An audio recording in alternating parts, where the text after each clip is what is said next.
A gente fala agora de um assunto super importante, sensível. Olha só, conforto, qualidade de vida e alívio do sofrimento são alguns dos objetivos dos chamados cuidados paliativos. É uma área específica da medicina voltada para pacientes em fim de vida ou que recebem diagnóstico de uma doença que ameaça a continuidade da existência. O cuidado paliativo assume o cuidado quando as possibilidades de cura e controle da doença já não são mais possíveis, adequadas ou desejadas. É sobre esse assunto que a gente conversa agora com a psicóloga, professora, mestra e doutoranda em família, cuidado paliativo e espiritualidade, Gilmara Rodrigues, conosco aqui no Issa Bahia. Um prazer recebê-la, Gilmara. Seja bem-vinda, um bom dia para você. Bom dia, Jefferson. Bom dia a todos.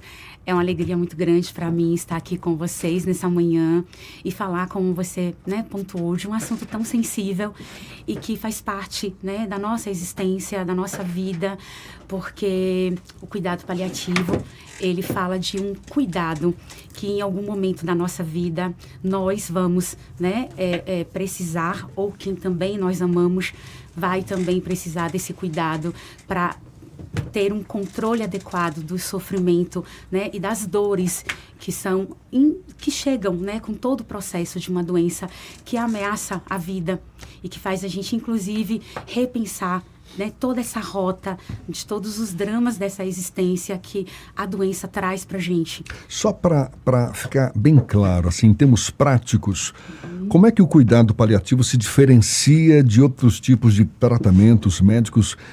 E como é que ele aborda o paciente, a família, de maneira centrada, de uma maneira mais holística, digamos assim?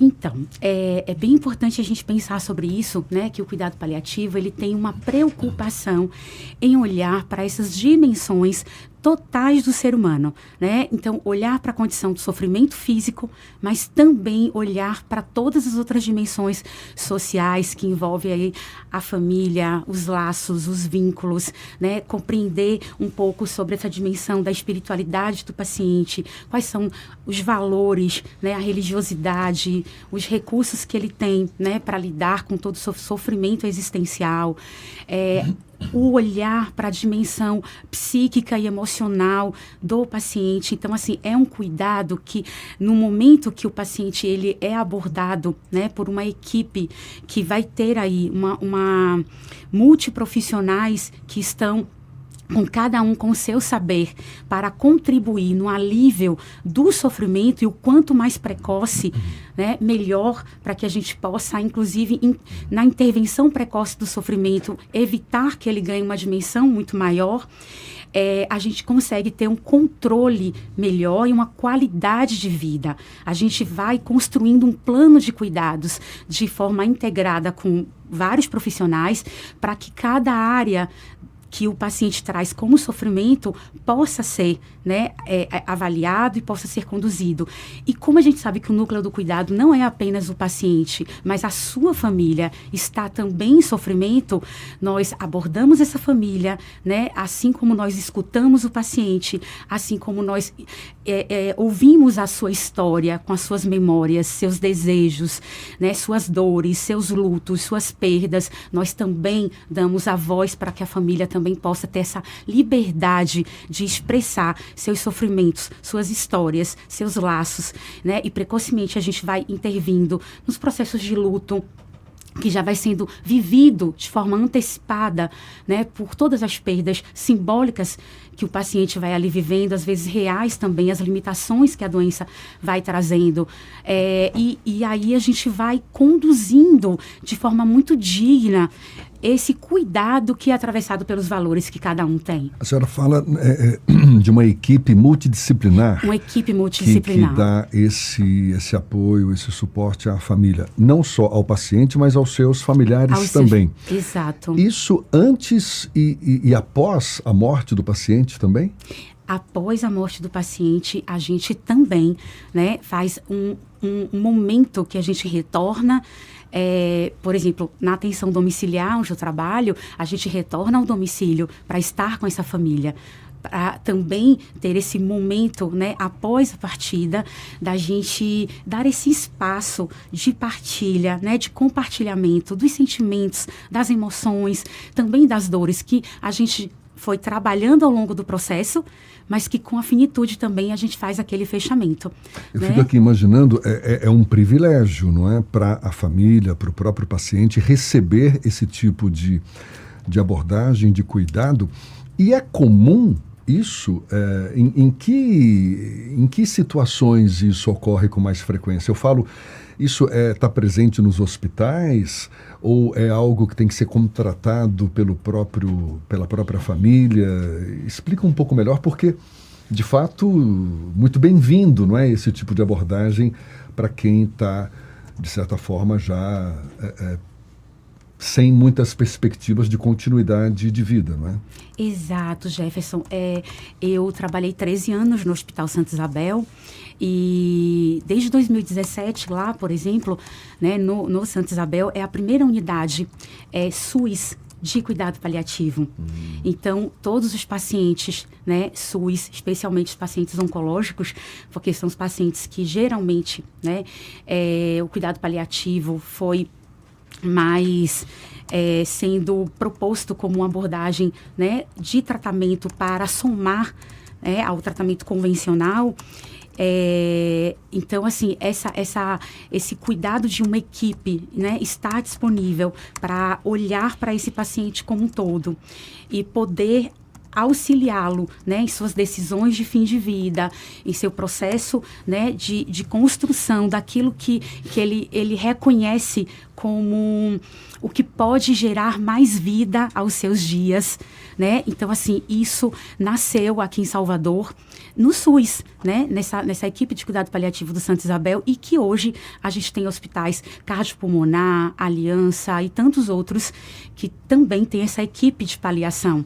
E hoje a gente também tem, né, na atenção domiciliar, vários home cares que também fazem o cuidado paliativo. Eu trabalho na Assiste Vida, que também é uma empresa de atenção domiciliar que tem esse cuidado, né, em poder trabalhar, né, essa gestão do cuidado paliativo em domicílio, mas muitas outras hoje também têm essa equipe com essa proposta. Mas ainda é uma abordagem, digamos, pouco difundida no Brasil? Pouco difundida no Brasil, né? A gente está nessa luta por uma política pública que possa garantir a todos, sem exceção, esse direito desse cuidado que é humanizado, sensível, ético, mas, acima de tudo, Jefferson, é muito importante que sejamos respeitados até o fim com a nossa história, com aquilo que nós somos, com aquilo que nós trazemos em nossas almas, em nossos corações, como o que é mais importante para o nosso viver, né? E o quanto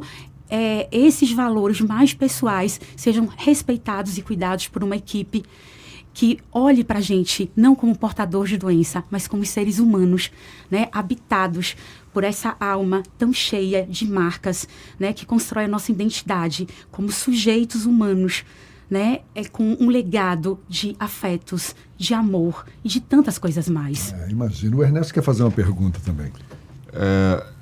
Gilmara, eu vivi, né, na família, tanto com meu pai como a minha mãe, essa situação. E nós optamos por não prolongar a vida com as chamadas medidas heróicas, né? Você confinar, estamos falando de idosos, mas não somente idosos passam por isso, né? Não confinar o idoso numa frieza da UTI, entubar, coisas são invasivas, que terminam causando também sofrimento, né? Mas isso é o que a medicina, o protocolo da medicina, para tentar esticar a vida até o limite. Essa é uma possibilidade de humanizar a medicina, porque a medicina é muito fria, às vezes, nessa hora tão sensível, né? Na hora da passagem de alguém. É uma janela para humanizar um pouquinho a medicina, Gilmara? Que bonito, né, sua colocação. Porque, assim, eu penso que é, sim, uma janela, como você pontuou, para humanizar. A medicina, durante muito tempo, ela ficou muito fragmentada, que é esse olhar para o sintoma. Que a medicina, né, fragmenta a gente em pedaços. Exato, né? Perfeito, né? O olhar para o sintoma, o olhar para a doença, a intervenção para a doença e muitas vezes esquecendo-se de quem porta essa doença. de quem muitas vezes está, né, com esse núcleo aí, né, dessa enfermidade, mas assim, o olhar não é somente para ela, é para ela, mas para o todo, né, todos os desdobramentos que esse adoecer traz, impactos sociais, emocionais, nas dinâmicas das famílias, em todo esse momento tão crítico da vida de um humano. Então, eu penso, Ernesto, como você bem colocou, é uma janela para que a medicina possa se humanizar. É uma abertura, é uma provocação, hoje, que a gente pode até pensar, uma provocação científica de que, assim, vamos incluir outros olhares, né, olhares daquele que a medicina, quando nasceu em Hipócrates lá atrás, né, ele trazia muito isso. É preciso olhar para o todo e não para as partes. É preciso enxergar no humano o mais profundo do humano que o habita, que é justamente essa camada, ou esse núcleo sagrado que a gente traz, que não pode ser dissociado, não pode ser separado. Do ponto de vista do paciente, às vezes é muito duro você ver como a preocupação na lógica de um hospital é liberar um leito. Isso às vezes é muito duro para quem está acompanhando um paciente, ver essa frieza, e os cuidados paliativos trazem de fato essa possibilidade, essa percepção sobre aquele momento de uma forma mais completa, eu diria, né?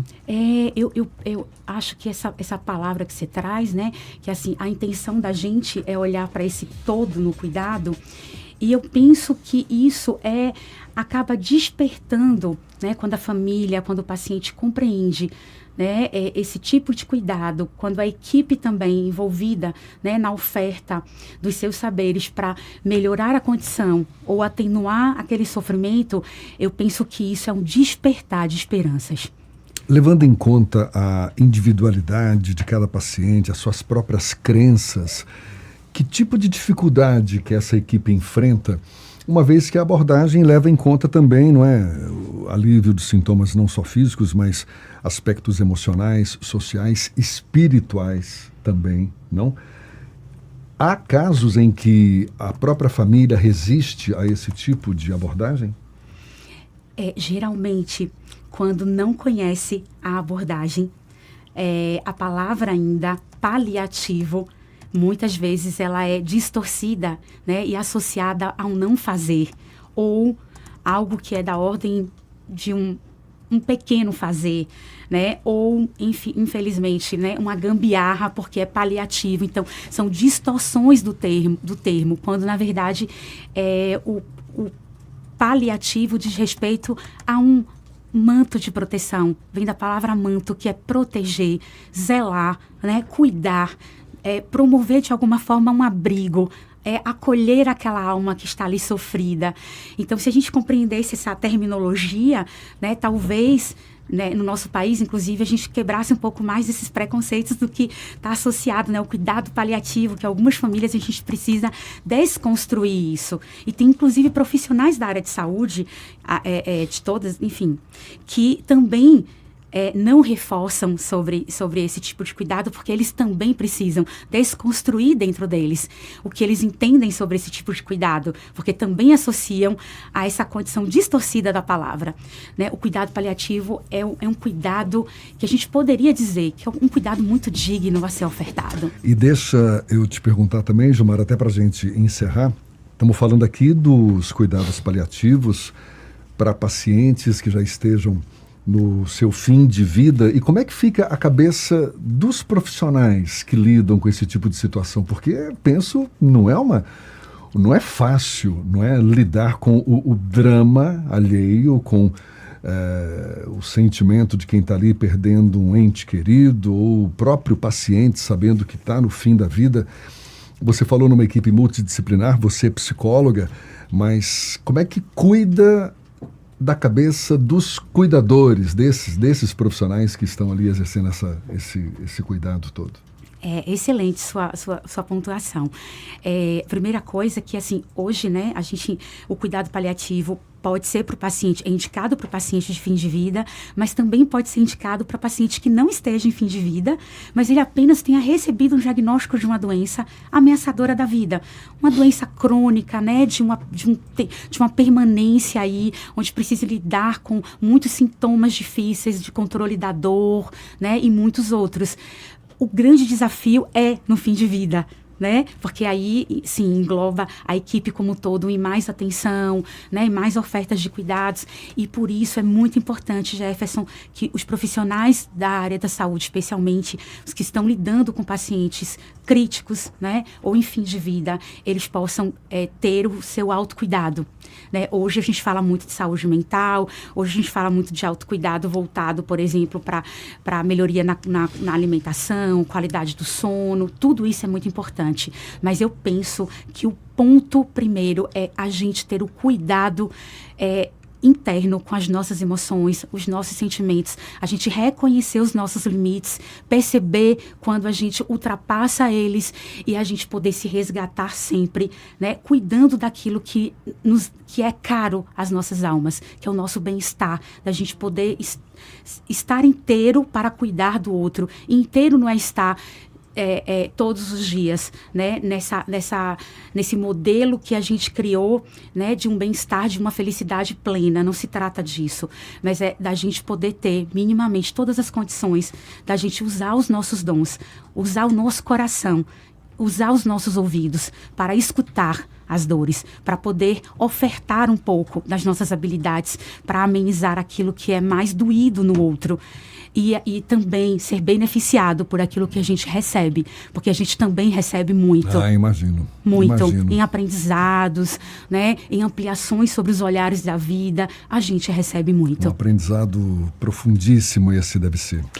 Gilmara, muito obrigado, parabéns pelo seu trabalho, para toda a sua equipe também. Gilmara Rodrigues, que é psicóloga, professora, mestra e doutoranda em família, cuidado paliativo e espiritualidade, conversando conosco, dando essa aula para a gente aqui dos cuidados que são importantes para todos nós, afinal de contas, né?